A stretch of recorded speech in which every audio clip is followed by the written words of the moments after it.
Elon Musk's trans daughter's son recently came out and ripped Elon for being a bad father. Now, by the end of this video, you're gonna be able to make a decision on whether or not you think that he's failing his children. And I think there's a lot that we can learn from this situation, so let's get into it. Why are you willing to make this an issue, do you think? I mean, well, it's sort of like the natalist issue. It happened to one of my older boys, where I was essentially tricked into signing documents for one of my older boys, Xavier. This is before I had really any understanding of what was going on, and we had COVID going on, and so there was a lot of confusion. I was told, Xavier might commit suicide if he That was a... Okay, so he says that he was tricked, and the unfortunate reality is that none of us are perfect. Nobody's perfect, no matter how much people on social media wish you to think that they are. And like he said, this happened back in 2020-ish, COVID, riots, all kinds of chaos going on. And so could he or should he have been more diligent and more careful with this situation, especially when it's something to this extent, to something that is this important, that cannot be undone? Maybe, probably, I would argue yes. However, the reality is that we don't even know how diligent he was. We don't know the conversations that he had, how much research he put into this, and how much time he dedicated to it. And the sad thing is that chaotic times are the most dangerous times, because those are when your enemy will strike against you. Those are when you are the most susceptible to be taken over. Now, he says that the doctors were telling him that his son was going to himself, which I can't say here on YouTube, but you know what I'm talking about, due to this dysphoria, which is such a terrible thing to tell him because it's playing on that fear. Fear is the easiest way for us to manipulate and control people. That's why the media does it, social media. We are very reactive to fear and emotions, and fear causes strong emotions, which make us not think straight because we want to protect people. We want to take care of people that we care about. And so they played on this fear that he had of losing his son, which to me is truly heartbreaking. To take advantage of someone like that, playing on the fear that they have of losing their child, is honestly disgusting. Now, Jordan Peterson was about to say something. I think I know where this is going, but let's check it out. That was a lie right from the outset. No reliable clinician ever believed that. There was never any evidence for that. And also, if there's a higher suicide rate, the reason is because of the underlying depression and anxiety and not because of the gender dysphoria. And every goddamn clinician knows that too. And they're too cowardly to come out and say it. Right, so he says that the clinicians already know that these ideations, you know what I'm talking about, are due to underlying depression and anxiety, not to the dysphoria. The dysphoria does not cause depression and anxiety. The depression and anxiety causes the dysphoria, and it's the depression and anxiety that causes him to have those negative ideations, which honestly makes a lot of sense, and I'm on board with that. And he even goes so far to say that essentially every psychologist knows this. Right, and so that, and then we end up in exactly, when I saw that lie start to propagate, it just made the hair on the back of my neck stand up. It's like, I see, so you're telling parents that unless they agree to this radical transformation that their children are going to die, and you think that's moral, and you think that's true. Now, I'm with Jordan Peterson on this. That is absolutely insane, especially the fact that these doctors, people that you're supposed to trust in to take care of you and have your best interest in mind, are telling you the exact opposite of what is true, and in fact telling you something that is going to cause tremendous damage and long-lasting damage at that. That is so pathological that it's almost incomprehensible. I can't imagine anything worse. I can't imagine a therapist doing anything worse than that, or sitting by idly and remaining silent while his colleagues are doing it. It's pathetic.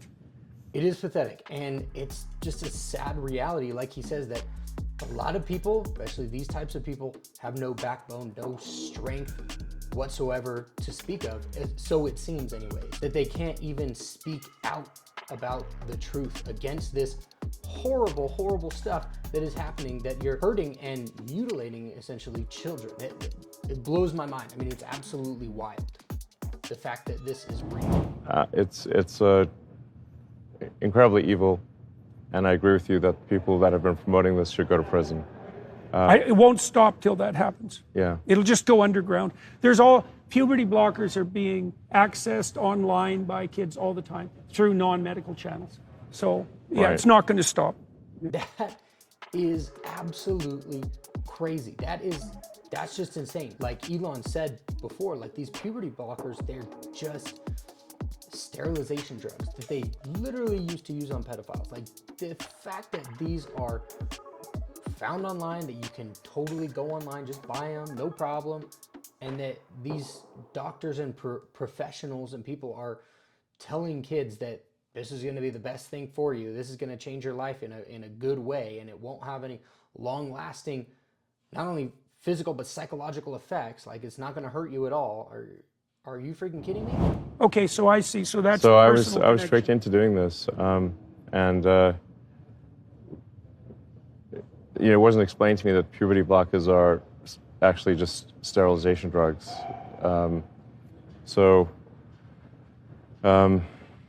Anyway, and so I lost my son essentially. They call it dead naming for a reason. Yeah, All right. So the reason it's called dead naming is because your son is dead. Now, look at Elon Musk in this scene. You can see the negative, sad emotions in his face. You can hear it in his voice. He speaks during this part of the interview differently than the rest of the interview. You can see, hear, feel the sadness and maybe even a little bit of guilt that he feels. He lost his son, and this honestly is just heartbreaking as a father to even imagine the pain that this is causing him, the pain that he's going through right now. So my son Xavier is dead, killed by the woke mind virus. I'm sorry to hear that. Yeah. I can't imagine what that would be like. Yeah. So. Yeah, and there's lots of people in that situation now. Right. It's not pretty, and lots of demolished kids. Yes. Yeah, well, So- that's a good reason to be the final straw. Killed by the woke mind virus. Wow. And this is why we need to fight against this. This is why one of the reasons that I post videos, that I make videos, to help you build yourself up, to build self-confidence, to build yourself, to be able to think for yourself and not live in fear and to live in freedom. All right, so let's. So I vowed to destroy the woke mind virus after that. And we're making some progress. Join the club. Yeah.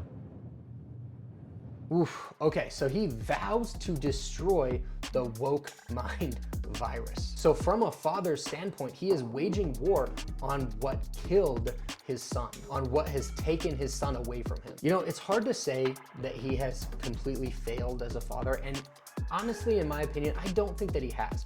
I think he made a mistake, an error, a big one, albeit, but like I said, nobody's perfect. No father, no parent is perfect. We're not all going to make all of the right decisions. And I think that we can fail along the way. We can fail in certain moments. We can fail to protect our children at certain times, which is horrible. And we do our best to make sure that we are protecting them at all times. But once again, you cannot be there 100% of the time. But I think one of the most important things about this is that he's not giving up. He's not backing down. And in fact, like he says, he's waging a war. He's going to fight against what tore his family apart. And maybe you've seen, I know I've seen, that he's already putting tremendous resources to fighting this woke mind virus, as he puts it. It would be as if you, as a parent, were at war in, let's say, ancient Roman times, and an army comes through and ends up killing your son, maybe even your family. In that situation, what are you gonna do about it? You could have fought, maybe you bled out and passed out. Who knows, during those crazy times. And so, did you fail to protect them in that moment?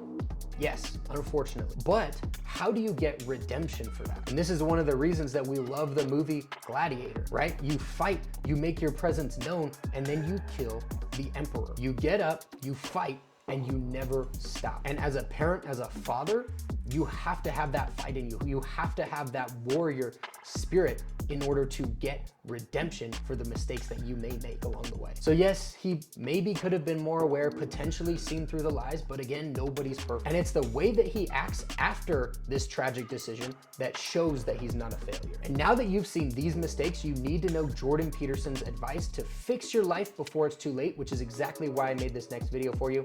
I'll see you over there.